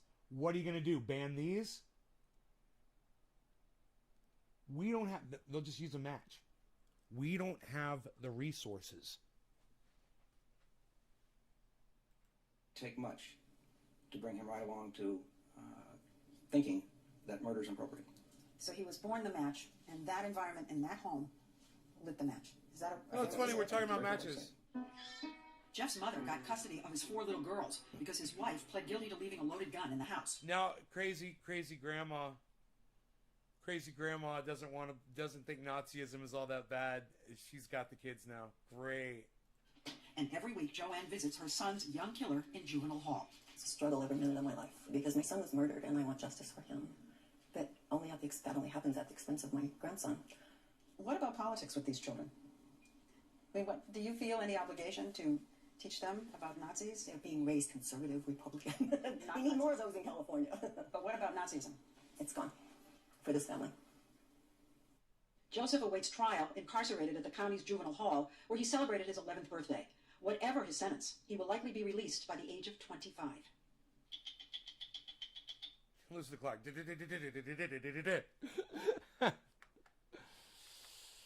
Oh, man. That's an old one. That's from 2011. 2011. That's some crazy shit, huh? I bring you the crazy shit. From years and years and years ago. The crazy shit. I bring it to you.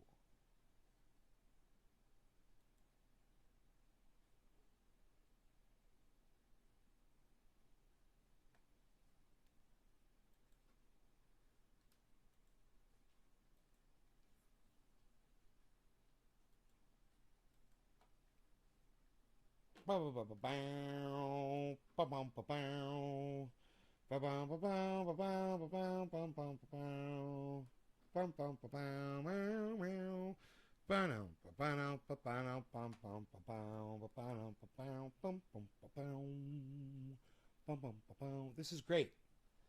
So right now, this time of year, because I got the garden going, I can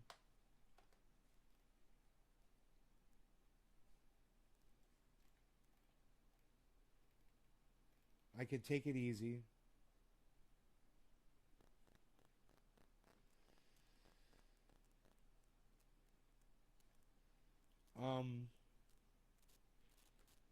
And I have something to do now for 2 hours. I go down in the garden, water and check the plants and clean up around there and do whatever.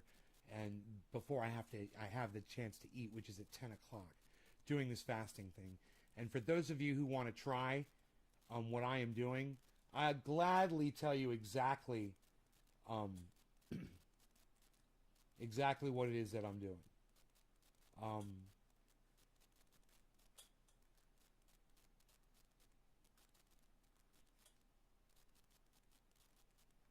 Okay. It's fasting.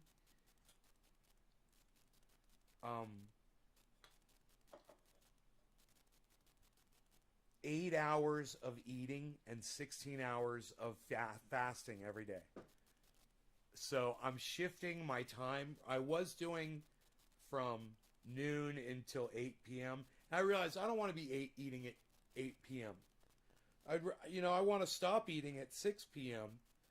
and be awake and have more time to digest food and whatnot before I go to sleep, and I want to be able to eat earlier in the morning, not at noon. So I shifted it.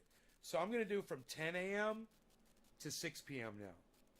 So I last night I went ahead and at 6 p.m. I stopped eating. And then I'm waiting now, and I'll be able to eat here in an hour and a half at 10 o'clock. And have like a normal breakfast and whatever, and just eat for 8 hours until 6 p.m.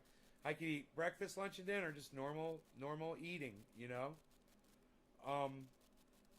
But if I exercise and I limit my sugar intake and I do all that stuff and I drink lots of water, I'll really drop weight faster. Right now I'm kind of hit a spot where I'm not losing any weight today, but when I start losing weight again, I'll let you guys know. And once again, I can leave that on while I go down there and water. I can leave the video up so you guys will see me down there working. Do I like grapefruits? Do I like grapefruits? Do I like grapefruits? No, I don't like grapefruits at all. But you're right. Yes, grapefruits. My uncle used to eat those. They're very healthy in the morning. Absolutely. That is Riff Spid. That is so true. It's just I don't really like grapefruit. I like to find a nice non-bitter version, if you know what I mean, pal. I might do a grow update while I'm down there. I don't know. We'll go check it out. Pal.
Hey, Callie.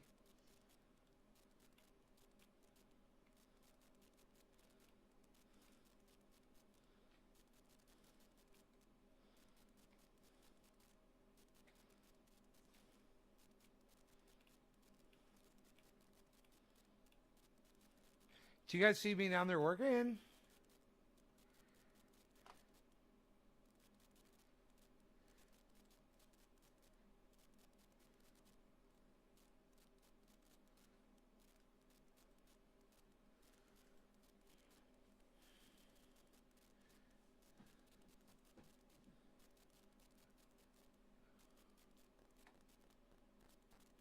Did you see me down there working or no? Oh, you didn't see me down there working? Well, now you can see everything that I did. It was stuck the whole time. That's fucking funny. God damn it, man.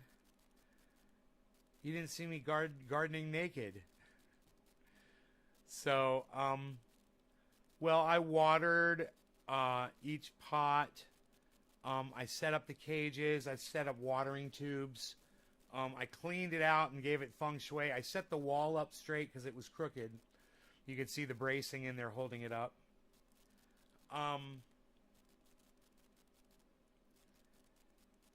I aligned the little blockades down there to keep Rogie out from where the foxtails are. I did a bunch of stuff.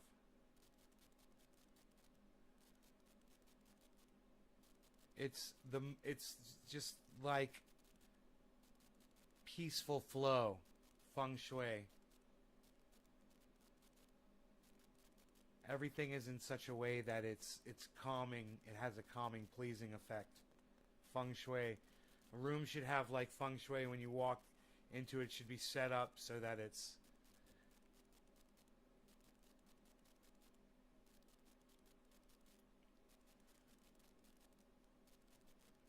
Wait. Oh, you guys did see me in the grow? Gardening and shit? You saw me in there?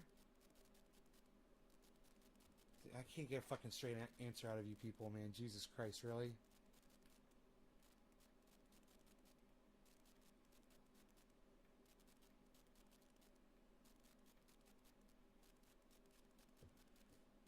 Alright, well. Did any of you see me in there working or no? Alright.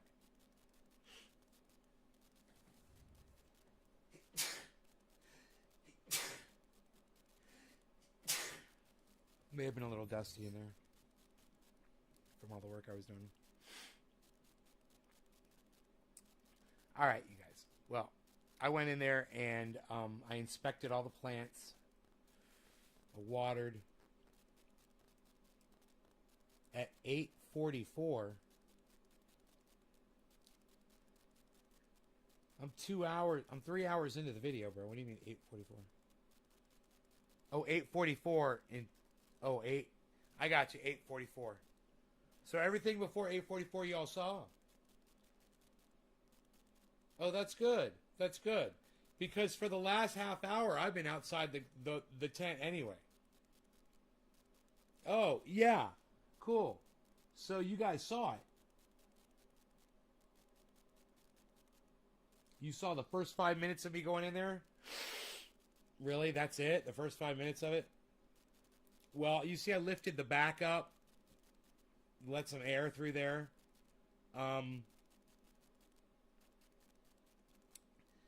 And I adjusted the cages. I put the watering tubes in. I gave it the feng shui. There were items and things around. I put everything in one corner and made it nice and orderly. So when you're in there, you're able to work and move around and stuff unobstructed, which makes it easy to water. Seeing some tomatoes popping out. The potatoes haven't broken the top of the soil yet. But I put the potatoes in there nice and deep. It'll be a little while. And then we'll have potato flowers. Little white potato flowers everywhere.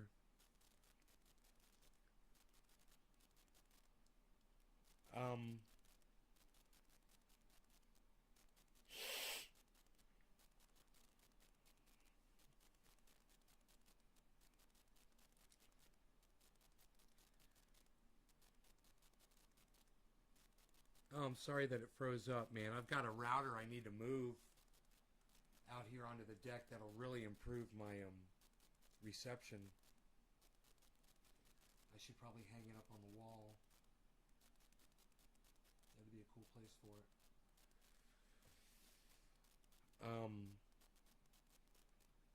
it. Mark's plants are just, wow. They're exploding, man. His plants are doing so well.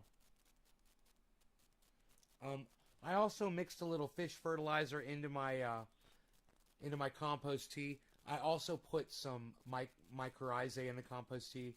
The air was stopped up, so I fixed the air hose going into there so it would bubble again. The fresh water was still bubbling, but I adjusted that hose so it won't have a problem anymore.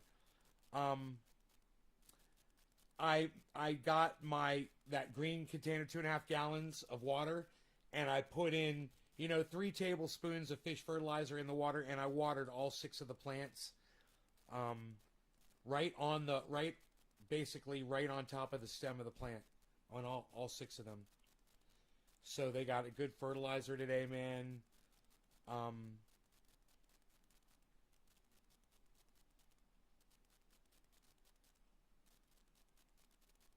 can see the sun is just now.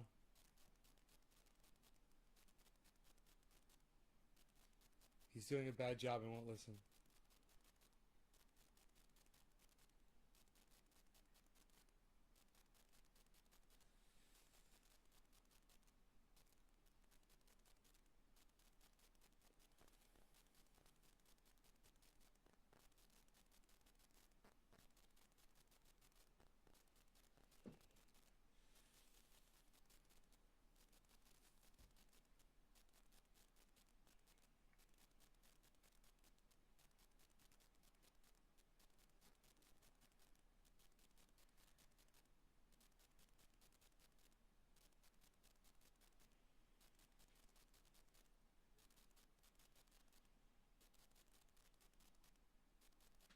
I just thought of a way I could move those pots if I wanted to, full of dirt. Emptying them out would be easy. Empty them out, empty the dirt out of them, you move them wherever you want them, and refill them. If I put a tow strap around one of those, and I tied it to the winch on my Roxer, I bet you I could just slide those across the ground, man, and move them around and stuff. Like that. Because it would strap all the way around. It would just slide the whole frickin' thing. It would just push what's in front of it forward. It'd be kind of fun.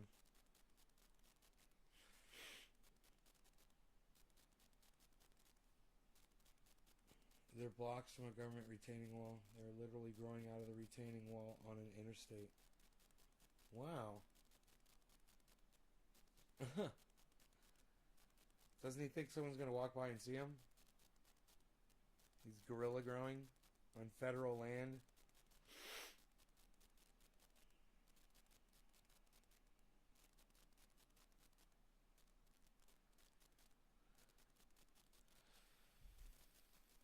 I wouldn't mind lifting up all those walls, actually.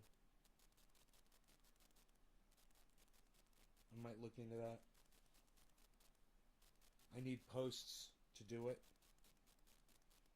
Man, Saturday, Pinoy's coming, and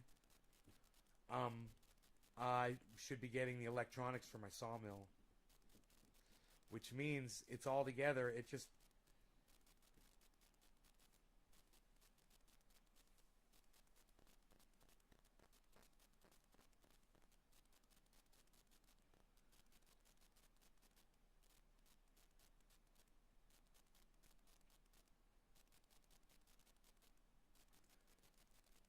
I'll go look at the base of that and see if it's movable. I just never really paid too much attention to the belt before. I guess it was always loose like that, and I just never really noticed it. It's just not, I just think it should be a little tighter, but bet you the blade will run a lot faster if it was. It's got to be skipping.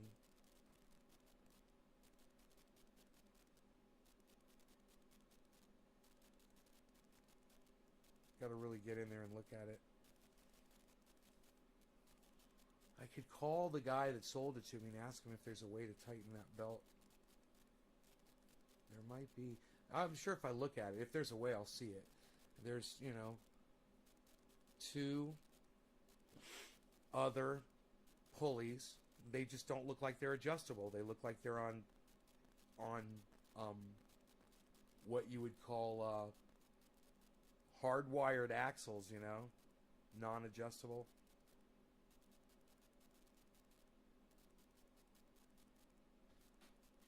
Yeah, I could start doing all kinds of shit once I'm cutting my own boards, bro. I got the logs, man. I got the logs. I've got the forklift to move the logs.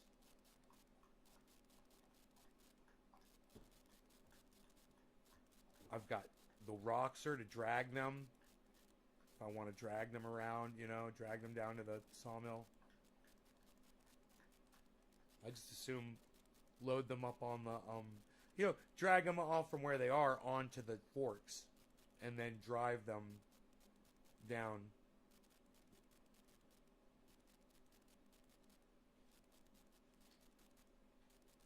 Oh, several thousand? Bro, I know. You should see some of these trees.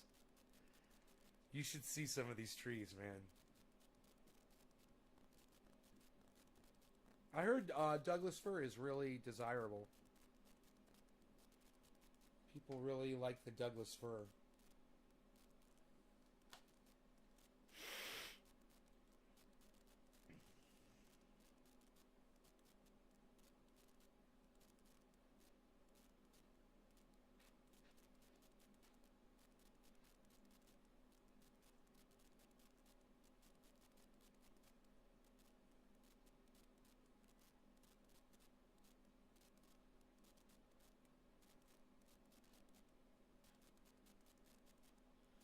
It's, oh, fur is used for flooring? Oh.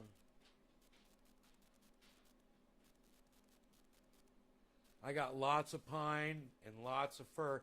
I don't know if the pine is really good for cutting 2x4s out of, though.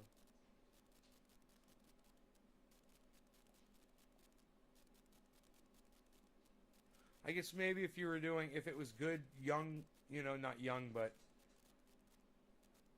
like year-aged pine that wasn't cracked.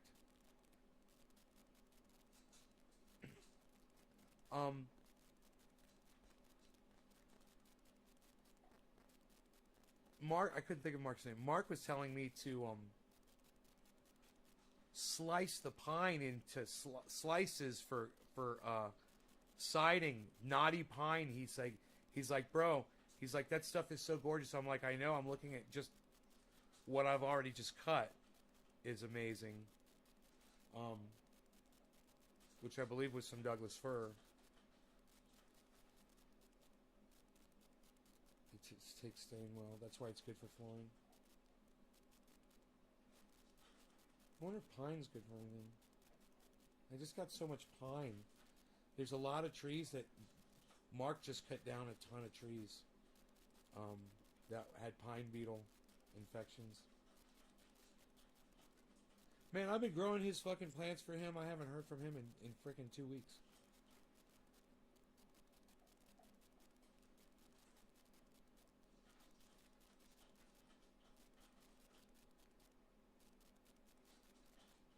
Rogie says it's time to eat. It's funny. It's like you get to eat in 9 minutes. Yeah. My fast is over. Time to drink some water and start getting ready. All right, you guys. I will see you on this afternoon show, maybe around noonish or 1ish or 4:20ish or 7:10ish. I don't know. But I will see you then. So make sure you're following me on all forms and sorts of social media so you get that notification. Thank you, guys. Love y'all. Take care.